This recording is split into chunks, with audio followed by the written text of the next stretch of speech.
la bona jivami kundola dramami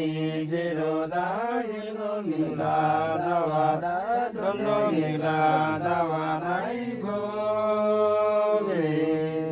jivami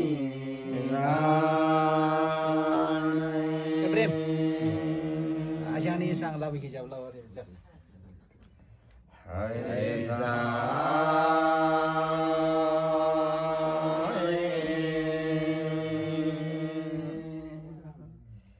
Yogini la bona indomila davada dundomila gomuda nalami dunodo daibo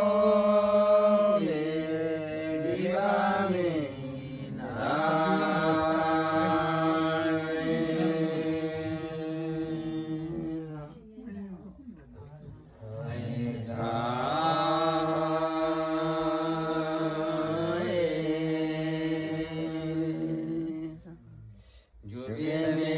Bona indo namya gai bada domdo namya gai bada indo ni zalo dai sungami sungdeo da gai lami gai tena dai devami jiro dai banami simso dai pademi danda dai kumami kodeo dai bomi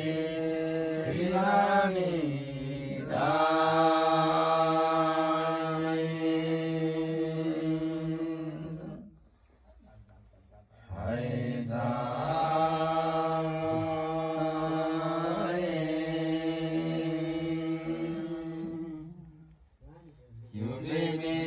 Bona indomila davada dundomila davodai bomi divami dai. Cuma kasih siapa mio baji.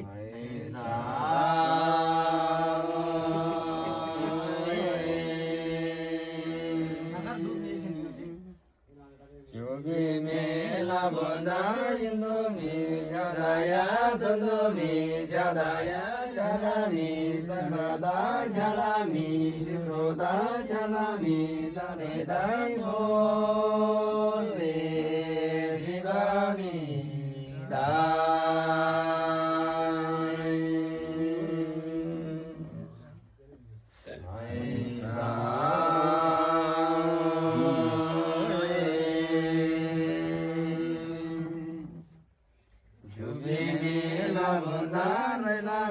Kapjada dunami kamuda pulami lumuda pulami lumuda pulami linada pulami lunada kilumi soma